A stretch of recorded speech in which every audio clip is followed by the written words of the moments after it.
E aí, gente, tudo bem? Aqui é a Elaine Borges, do Espaço Ilírio. Eu demorei um pouquinho para trazer vídeo novo, mas conforme prometido, tem aí. Vamos hoje falar do Vladimir Putin, fazer a análise dos arquétipos no mapa astral dele. E aproveito já para explicar essa thumbnail, né? Do Putin vestido de Deus da Guerra, segurando essa espada. A imagem original é do ator Kevin Smith, já falecido. Ele atuava no seriado Xena, a Princesa Guerreira, e ele era o Deus da Guerra. Então, é uma cena em que ele segura a espada, recupera os poderes dele, de Deus, de imortal, e por isso ele tem um olhar forte, assim, um olhar penetrante para a própria espada, né, de triunfo. Eu achei uma imagem mais do que ideal para fazer essa montagem, colocar o próprio Putin. E a pergunta é, ele teria relações com os senhores da guerra, né? Qual a influência dos senhores da guerra no mapa astral do Putin? Além dessa imagem do Deus da Guerra, ele incorporando esse personagem, no fundo, né, de pano de fundo, a gente tem aí a demonstração de um lançamento de um ICBM, que seria o míssil balístico intercontinental. É uma arma de guerra, né? Então, para quem não conhece, é um ICBM. Vamos lá a análise. Eu tomei por base os arquétipos dos senhores da guerra, especialmente da Guerra de Troia, que na mitologia é uma das guerras mais antigas e que teria durado mais tempo. E traz muita sabedoria, muitos ensinamentos para a gente em termos de autoconhecimento. Vamos começar. Só que antes de falar dos senhores da guerra propriamente ditos, aqui no mapa do Putin, a gente não tem como deixar de falar aqui no mapa dele o ascendente dele e o meio do céu dele, esse ponto aqui. O ascendente dele está em Escorpião e o meio do céu dele está em Leão, porém, temos aqui, ó, coladinhos na cúspide. A cúspide é a linha, né, que inicia a casa. O meio do céu é a linha que inicia a casa 10. A gente tem aqui Plutão no meio do céu dele.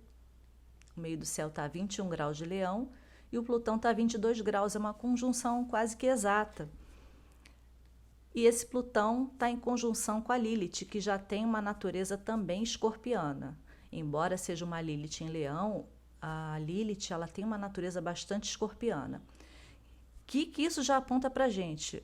O cara é extremamente escorpiano plutoniano. Ele tem uma natureza muito dominadora, manipuladora. Lógico que Escorpião tem muitos atributos positivos, todos os signos, né? Todas as energias têm atributos positivos e negativos. Só que, como a gente está falando de uma pessoa que fez questão de impor uma guerra, de atacar, aí destruir um outro país, a gente vai acabar puxando realmente esse lado mais sombrio, tanto do signo de Escorpião, quanto de Plutão, aqui ó, Plutão, que é o regente de Escorpião. Ele tem no ascendente, a ascendente é a nossa imagem, né? Como uma pessoa se expressa perante o mundo, né? Como é a minha persona, né? Vamos usar o termo de Jung, é a persona. É a máscara, entre aspas, que você usa no mundo, tanto para se precaver como para se proteger, para conseguir interagir socialmente. É a sua máscara, não é a tua essência. A nossa essência é o nosso sol, ó, o sol dele está aqui. O sol dele, embora esteja aqui nessa casa, parece que está nessa casa, mas pelo grau a gente vê o sol do Putin está na casa 12. A essência verdadeira dele, que seria Libra, paz, ponderação, né? É uma coisa muito de deixa lá, a turma do deixa disso está na casa 12. Ele não acessa isso de forma consciente. Ele está acessando muito mais a persona, mas a persona dele de forma bastante sombria. Por quê? A persona Escorpião e o meio do céu está aqui, que é a imagem pública, é o status quo, é o caminho que a pessoa segue de carreira, de imagem pública. Você tem o regente do ascendente aqui. Assim, vou fazer uma comparação. É como se você tivesse Escorpião duas vezes, aqui no ascendente e aqui no meio do céu. Porém, Plutão é um planeta. Plutão rege Escorpião e a energia do planeta ainda é mais forte do que o próprio signo. Então, a gente tem aqui uma pessoa extremamente manipuladora, que busca o poder, ainda está junto com Lilith, olha. Lilith tem uma natureza também extremamente escorpiana. É uma pessoa que, para o mundo, a gente já sabe, né? Todo mundo vê isso. É um homem manipulador, é um homem que quer poder, dominador. Ele não tem medo de nada. Todo mundo tem medo de alguma coisa, a gente sabe, mas pessoas com uma configuração assim já dão uma pista muito grande, que é o tipo de pessoa que você, para brigar com ela, olha, é difícil, porque são pessoas que não, tipo, posso ter muito a perder, posso até ter muito a perder, mas eu não tenho medo. Eu arrisco até a minha vida no jogo. Então ele tem essa característica. E aí, de posse dessa informação, ascendente escorpião e meio do céu, com o Plutão, que é regente do ascendente, coladinho ali junto com a Lilith, uma pessoa muito ligada mesmo ao poder, uma pessoa ligada tem uma mente, assim, uma imagem de submundo mesmo, né? Ele é sombrio. A gente pode falar dos senhores da guerra no mapa dele. Vamos começar por esses dois aqui, ó. Aqui na casa 9 dele, a gente tem o asteroide Agamenon, a 5 graus de Leão, e Odisseus, também a 5 graus de Leão. Os dois numa condição, numa conjunção exata. Os dois a 5 graus de Leão. Quem é Agamenon na mitologia? Agamenon, ele era o líder dos outros líderes, ele era o general dos generais, o rei dos reis. Ele liderou todos os gregos para atacarem Troia. Era um homem extremamente ganancioso, que sacrificou a própria filha, Ifigênia, no altar de Ártemis para que a deusa trouxesse ventos bons, porque eles não conseguiam partir para Troia. A deusa, muito irritada com ele, porque ele não ofereceu os sacrifícios a ela, não deixou o vento vir, não vinha vento nenhum, eles não tinham como zarpar, como navegar. Então, o que foi exigido dele como castigo de Agamenon? Que ele entregasse a filha dele. E ela foi imolada. Isso eu estou contando o mito bem rápido, tá, gente? Tem muitos detalhes no mito. E ele vai e mata a própria filha no altar de Ártemis. E os ventos vêm, a deusa solta os ventos, e eles conseguem ir para Troia para iniciar a guerra. Então, Agamenon é uma figura assim extremamente gananciosa. Ele passa por cima de quem for, inclusive de filhos de pessoas que deveriam ser pessoas amadas, para obter o poder. E está na casa 9, que é o estrangeiro. A casa 9 fala de filosofia, estudos superiores, viagens, está muito ligado ao estrangeiro, né? A terras dos outros, a outros países, outros continentes. Ou seja, é o perfil de um conquistador, de um desbravador e de uma pessoa que passa por cima de quem for. Está junto com Odisseus. Odisseus, na Guerra de Troia, é Ulisses, né? Os romanos chamam de Ulisses. Ele não queria participar da guerra, só que ele acaba, pelas circunstâncias, uma promessa que ele acabou se comprometendo, ele é obrigado a ir à guerra. E ele era extremamente astuto. Ele era um descendente distante do deus Hermes. E Ulisses era de uma inteligência, Ulisses ou Odisseus, ele era de uma inteligência assim sagaz. E era o protegido da deusa Atena, muito inteligente, muito estrategista. O artifício do cavalo de Troia teria sido uma inspiração da deusa Atena, porque já eram 10 anos de batalha, ninguém conseguia invadir os muros de Troia, eles não aguentavam mais, queriam retornar para casa, ver suas esposas, seus filhos, suas mães, amigos, enfim, voltar para a terra natal, e não podiam, porque os muros de Troia eram intransponíveis. E Odisseus, justamente, ele não era amigo de Agamenon, mas ele sabia ser diplomata, né? Ele sabia lidar com as brigas de Agamenon com o grande Aquiles, que também está aqui, ó. Não está em conjunção, mas está na mesma casa 9. Então, Odisseus ele ficava ali, meio diplomata, tentando fazer as partes dentro do grupo dos gregos se entenderem. E ele cria a estratégia do cavalo de Troia, que assim eles conseguem invadir Troia e tem toda a destruição dos troianos. Então a gente tem essas duas potências unidas aqui no mapa do Putin. Ou seja, e na casa 9, o estrangeiro, Aquiles, embora não esteja numa conjunção aqui, que já está bem distante, mas também é do mesmo grupo, né? dos senhores da guerra, e a gente usando essa questão, essa história da Guerra de Troia, esse mito da Guerra de Troia, ele era do grupo dos gregos, né, das tropas gregas. Ele está na mesma casa, na mesma área de vida que Odisseus e Agamenon. Ou seja, essa análise que eu faço é muito de arquétipo, vocês não é muito comum, eu não vejo quase ninguém fazendo, então pode ser que vocês achem estranho o tipo de interpretação, mas é assim mesmo. O que a gente vê aqui? Eu quero o mundo, ele não está satisfeito, e por outras coisas que eu vi aqui no mapa dele, não é só a Ucrânia. A Ucrânia é o primeiro passo que ele está dando. E ele abraçando, conquistando, né? Conquistando, entre aspas, né? Ele massacrando a Ucrânia, ele vai avançar mais. Porque é uma ganância, uma ambição desmedida de Agamenon, com uma astúcia, um sangue frio muito grande de Odisseus ou Ulisses. E aqui Aquiles, ó, a fama, a posteridade. Eu não tenho medo, eu quero ganhar a fama, eu quero ser eternizado. Esses três aqui na casa 9, a casa 9 seria a casa da ética, não a ética, não a ética.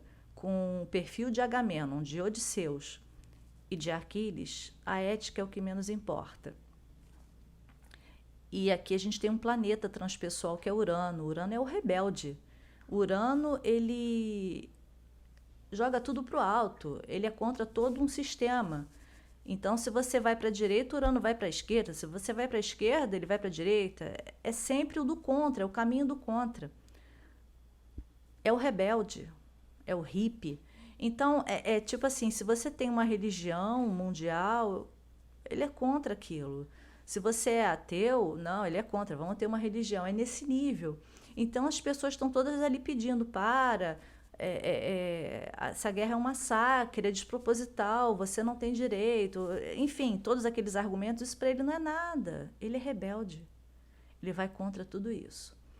E ainda tem os 3 senhores da guerra aqui nessa casa 9. Eu não quero me estender muito, tá? Para o vídeo não ficar longo, mas também não dá para a gente falar correndo, atropelando, porque senão fica meio sem sentido. Outro aspecto aqui, outro interessante que eu vi, ele tem a Vênus dele em Escorpião, é uma Vênus intensa, né? Tudo que o encanta, as coisas que encantam esse homem tem que ser coisas intensas, sombrias. Escorpião é um signo pesado para Vênus, né? Que Vênus é um planeta leve, de leveza, de encantamento, enamoramento. E Escorpião é intensidade, tormento, sabe? É mergulhar de cabeça lá nas profundezas. Então, ainda está junto com Nêmesis. Quem é Nêmesis? Nêmesis é a vingança dos deuses. Ela atua junto com Têmis, que é a justiça. Nêmesis é a justiça dos deuses, mas sempre com aquele quê de vingança, de retaliação, sabe? Quando a pessoa ultrapassa os próprios limites, vem Nêmesis e faz a retaliação divina, a punição. Junto com Vênus, ele é a Nêmesis, ele sente prazer em retaliar, ele sente prazer, ele se encanta em castigar, em punir, ou seja, vocês não vão ficar do meu lado? Castigo, isso para ele é algo encantador. É estranho de falar assim, realmente, mas é como isso se manifesta no mapa dele, está na casa 1 dele, ó. Está na casa 1. A casa 1 eu me manifesto dessa forma, é assim que eu sou. É uma casa do eu sou. A casa 1 é uma casa de fogo, regida por Áries e regida por Marte. É a casa do eu sou. Eu sou Nêmesis. Eu sou uma Nêmesis que gosta de punir, que gosta de retaliar, que gosto de me vingar. Eu sinto prazer nisso. E com Íbris aqui, Íbris seria tipo, não é uma divindade na mitologia grega, seria tipo um daimon, né? Uma entidade intermediária que representa nos seres humanos. A Íbris a gente vê nos seres humanos, principalmente, é o descomedimento, quando você passa dos seus limites, quando você é arrogante, você se acha acima do que você é, quando você quer afrontar os deuses, o universo, leis cósmicas, leis cósmicas que estão acima de você. você está acometido da híbris. E quando você está acometido da híbris, vem Nêmesis e te pune. Só que ele tem híbris na casa 1. Ele é arrogante, ele ultrapassa os limites. Ele não tem medo nem respeito pelos deuses. Quando eu falo deuses, coloquem isso no sentido simbólico. Leis do universo, respeito pelo ser humano, leis da natureza. Ele não está nem aí para isso. Ele tem híbris em Escorpião também, na casa 1. Eu sou assim. Eu sou arrogante. Eu sou vingativo e sinto prazer nisso. E aí a gente vem aqui para o Marte dele, né? Já que a gente está falando de guerra, ele tem um Marte Sagitário, é um Marte bem colocado, porque Sagitário é um signo de fogo. Marte está muito bem no signo de Áries, que é o signo que ele rege, e também em Escorpião, porque era o antigo regente de Escorpião, né? Depois que foi descoberto Plutão, Marte passou a ser corregente de Escorpião, mas sempre regeu Áries, que é um signo de fogo. Sagitário também é um signo de fogo, então Áries se sente confortável nesse signo. Aqui ele, como se fosse o guerreiro, o arqueiro. O arqueiro, ele mira em tudo que está distante. A luta do arqueiro não é o corpo a corpo, com o que está perto, olho no olho. Ele mira e quanto mais distante, melhor. Por quê? Porque a flecha ganha velocidade, tem tempo de ganhar a velocidade necessária de atingir o alvo com precisão. Então, ele é um guerreiro, a guerra dele é: eu quero que está mais distante possível. Quanto mais distante, melhor. Eu atinjo. Eu firo se for preciso. Vou ferir aquilo, vou chegar em cima. Mas eu quero aquilo que está distante. O que está coladinho, posso até pegar, mas é um passo, é por isso que eu falei. A Ucrânia é o primeiro passo que ele está dando. Ele não vai se contentar com a Ucrânia. E eu não sou cientista política, nada disso. Estou falando aqui pelo perfil que ele tem. A gente tem aqui também, em outra casa de fogo, que é a casa 5, a gente tem o asteroide Eris. Eris, em Roma, é a deusa da discórdia. Eris foi a culpada, ela que de certa forma iniciou a guerra de Troia. Ela causa a contenda, ela é companheira constante. Eris é companheira constante de Ares, de Marte, né? Ares, o deus da guerra. Eles são companheiros assim inseparáveis. Por quê? Para ter guerra tem que ter o quê? Discórdia, desentendimento, competição. No aspecto positivo, quando Eris ela atua de forma positiva, você vê ela em competições de esportes, por exemplo, quando você está num concurso público, você está competindo com outras pessoas, mas ali é mais positivo. Não é para ferir ninguém, né? Você está provando o seu melhor, você está tentando ser o melhor. E aqui, no mapa do Putin, a gente vê que caiu na casa 5, é a casa do entretenimento, é uma casa muito leve para a gente ter Eris. É interessante esse asteroide aqui em competições, por exemplo, como eu falei, competições olímpicas, aí se torna interessante. Porém, num homem que é político, numa casa 5, que é uma casa leve, de divertimento, enamoramento, de brincar, é uma casa quase infantil, mostra um prazer pela contenda. Mostra um prazer, eu me sinto vivo com a contenda, né? E então, é até uma coisa interessante que a gente pode falar o seguinte, nós temos 3 casas de fogo. A casa 1, eu já falei dela aqui no Putin. A casa 1, no mapa de qualquer pessoa, fala do eu sou assim. Eu sou Nêmesis, eu sou Híbris. Eu sou uma Vênus que gosta, sim, de ultrapassar as medidas, que gosta de se vingar. A casa 5, que é outra casa de fogo, é a casa que fala do eu adoro ser assim. Eu adoro ser Eris, eu adoro uma contenda, eu adoro uma discórdia. E temos aqui a casa 9, que é a terceira casa de fogo. Essa casa 9 seria: eu posso ser ainda melhor do que eu mesmo, eu posso me superar. E a gente tem aqui esses senhores da guerra, todos e mais esse Urano. Então, gente, para não me estender mais, tem muita coisa mais para se falar aqui, mas realmente vai ficar muito grande o vídeo. Eu diria que esse é o tipo de pessoa que é muito complicado você lutar com uma pessoa assim. Muito complicado, porque ele não tem medo de nada e ainda que ele tenha medo, ele aposta a própria vida. E pelo que eu vi no mapa dele aqui, o que ele deseja. Ele até gosta do conflito, para ele tá tudo bem, tá de boa. A gente vê pelo Marte aqui, pela Ares nessa casa. Para ele tá de boa. Não adianta tentar contar com os sentimentos, fazer ele entender que pessoas inocentes estão morrendo. Essa linguagem aí não vai funcionar com ele. Mas o que ele mais deseja é poder, é submeter. Se puder ser sem a guerra, para ele tá ótimo, mas se não tiver jeito também tá ótimo. Tipo assim, o que importa é o conquistar, é a conquista. Hades, né, simboliza Plutão, é o deus da morte. É o deus da morte. É a nossa última morada, é Hades. É o rei do submundo, é o Zeus, né, do mundo dos mortos.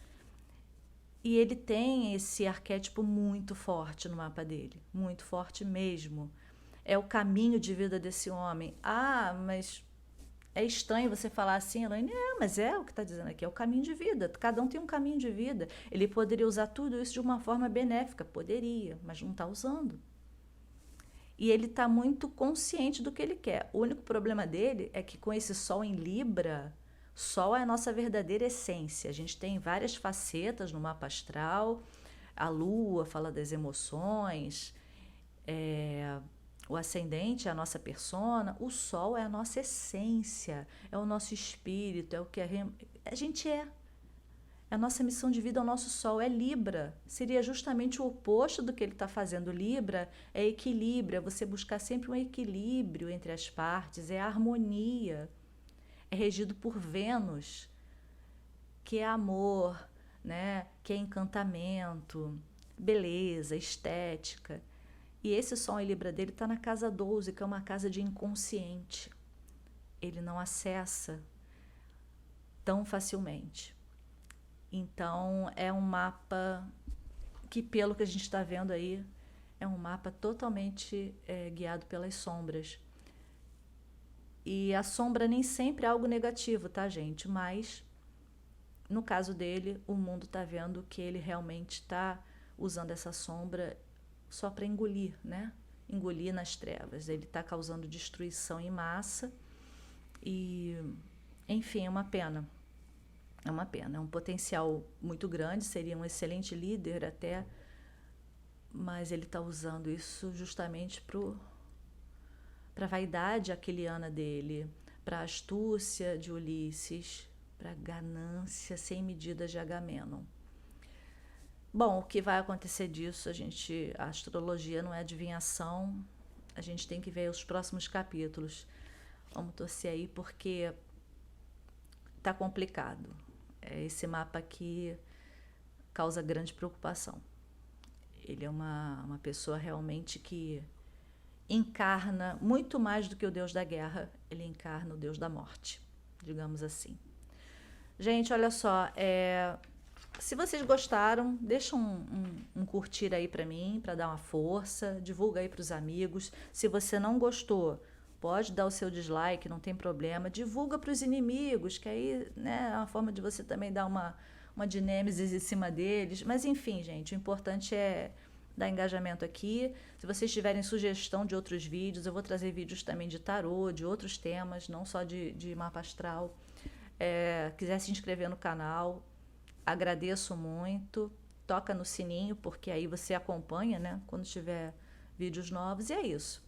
Eu tô meio lenta hoje porque esse mapa realmente mexeu comigo. Não é mole não, não é brinquedo não, como diz a dona Jura. Tá bom? Então, hoje é domingo, um bom final de domingo para vocês. Qualquer dúvida pode perguntar aqui. Um grande abraço e até o próximo vídeo. Tchau, tchau.